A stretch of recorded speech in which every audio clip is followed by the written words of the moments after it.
Hi friends, बच्चों आज हम भर्तृहरि कृत नीति शतक को प्रारंभ कर रहे हैं। बच्चों, संत कवि भर्तृहरि जी ने श्रृंगार शतक, नीति शतक तथा वैराग्य शतक की रचना की है। इन्होंने जीवन में जो कुछ भी देखा, समाज में घटित होने वाली घटनाओं को देखा, उन सभी को बहुत ही सरल और सहज भाषा संस्कृत में रचित कर दिया, काव्य के रूप में रचित कर दिया। एक और भर्तृहरि की काव्य प्रतिभा का निदर्शन हमें शतक त्रय में प्राप्त होता है। श्रृंगार शतक जो जीवन के सौंदर्य पक्ष को रखता है, वहीं नीति शतक जीवन जीने की मर्यादा को सिखाता है। वैराग्य शतक जीवन को जीते हुए एक निश्चित समय के पश्चात सांसारिक भोगों से विरक्ति को प्राप्त कर लेना, यह भी जीवन का नितांत अनिवार्य अंग है। तो इस प्रकार महाकवि भर्तृहरि जी ने अपने शब्द और अर्थ के सौंदर्य से बहुत ही सुंदर तथा सरल विधि में मनुष्य को जीवन के प्रत्येक पक्ष से परिचित कराया है। वाक्य पदीय में जिस ब्रह्म का विवेचन किया है, उस ब्रह्म तत्व के विवेचन से महाकवि भर्तृहरि एक श्रेष्ठ वैयाकरण अर्थात व्याकरण ज्ञाता के रूप में हमें उपलब्ध होते हैं। महाकवि भर्तृहरि ने नीति शतक में जीवन के जिन सुंदर पक्षों का वर्णन बड़े सरल विधि से किया है, आज हम उनका मंगलाचरण के साथ प्रारंभ करते हैं। आइए हम पहले श्लोक अर्थात मंगलाचरण को करते हुए अपने काव्य को प्रारंभ कर रहे हैं। दिक् कालाद्य नौ छिन्नानंत चिन्ह मात्र मूर्तये स्वानुभूतेक मानाय नमः शांताय तेजसे। बच्चों, संस्कृत बहुत सरल है, बहुत सरल है। कैसे? यह मात्र एक पद है, इसमें संधि तथा समास है और इन संधि तथा समास को देखते हुए ही आप घबरा जाते हैं, यह तो बहुत कठिन है। ऐसा नहीं है।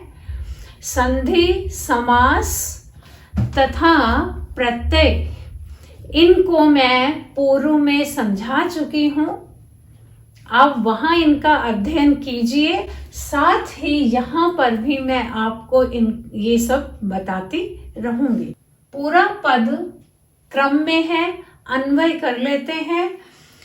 दिक् काल आदि अन्नवचिन्न अनंत चिन्ह मात्र मूर्तये स्वयं अनुभूति एक मानाय शांताय तेजसे नमः।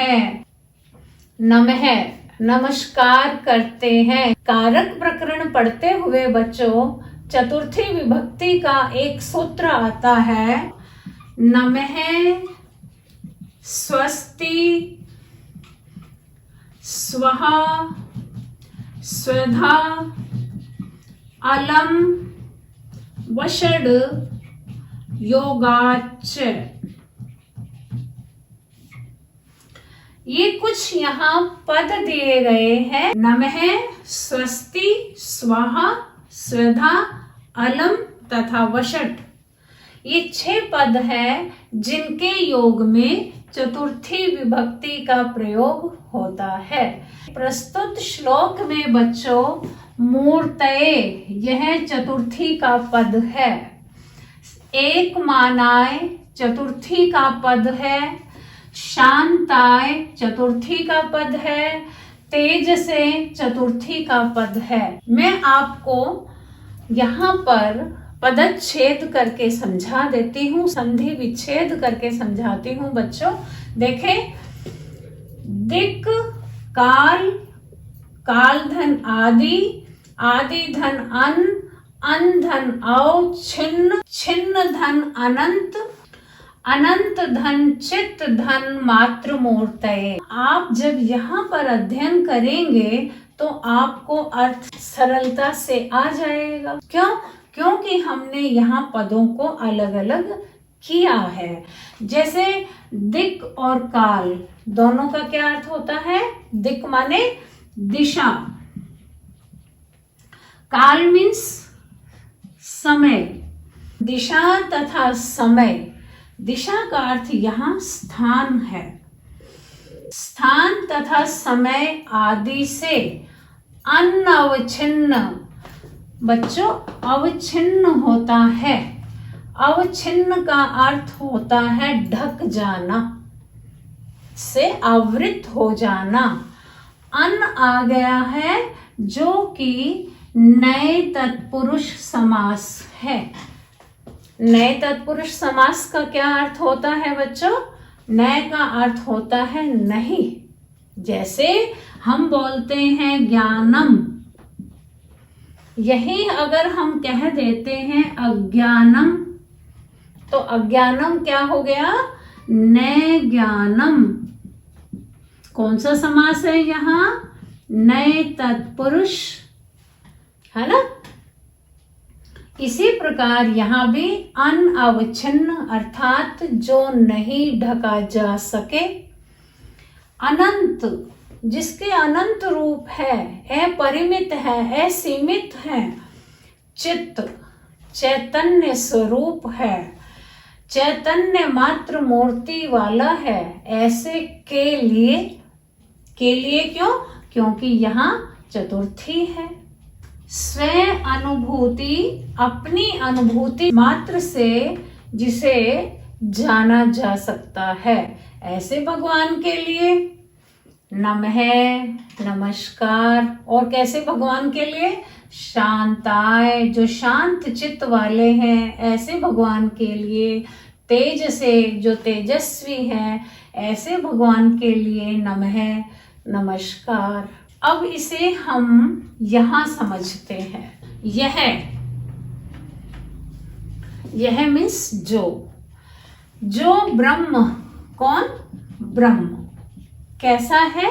जो ब्रह्म दिशा तथा समय के द्वारा ढका नहीं जा सकता, जो अनंत रूपों वाला है, जो चैतन्य मात्र मूर्ति स्वरूप है, ऐसे ब्रह्म के लिए, ऐसे ईश्वर के लिए, जो अपनी अनुभूति मात्र से जाना जा सकता है, अनुभव किया जा सकता है, जो स्वानुभूति है, किसी अन्य की अनुभूति से जिसे हम नहीं जान सकते।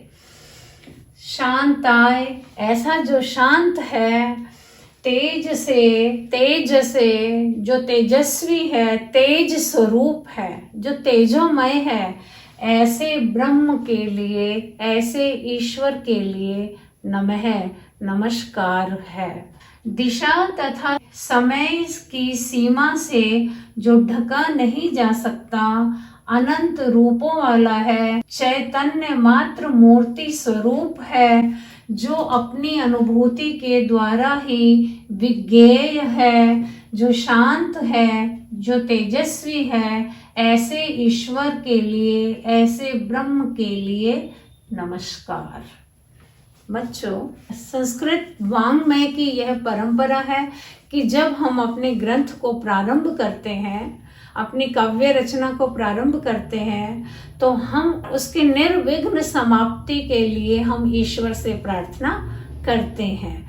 कार्य की निर्विघ्न समाप्ति के लिए मंगलाचरण का विधान है। जैसा कि कहा गया है, आदौ नमस्क्रियाशीर्वा वस्तु निर्देश एवं वा। जो नमस्क्रिया स्वरूप होता है, आशीर्वाद स्वरूप होता है, तथा वस्तु का निर्देश करता हुआ भी मंगलाचरण हो सकता है। मुख्य रूप से मंगलाचरण नमस्कारात्मक, आशीर्वादात्मक अथवा वस्तु निर्देशात्मक होता है। ठीक है बच्चों, तो आज हमने मंगलाचरण से अपने नीति काव्य को प्रारंभ किया है। हम भी इसके निर्विघ्न समाप्ति के लिए ईश्वर से प्रार्थना करते हैं, निर्विघ्न हम इसे पढ़ते रहें। बच्चों, इसमें अनुष्टुप छंद है। श्लोके षष्ठम गुरुर गेयम सर्वत्र लघु पंचमम द्विचतुष्पादयो ह्रस्वम सप्तमम दीर्घम अन्वयो। तो आज हमने मंगलाचरण को प्रारंभ किया है। नेक्स्ट ट्यूटोरियल में हम इससे आगे का अध्ययन करेंगे। Thank you.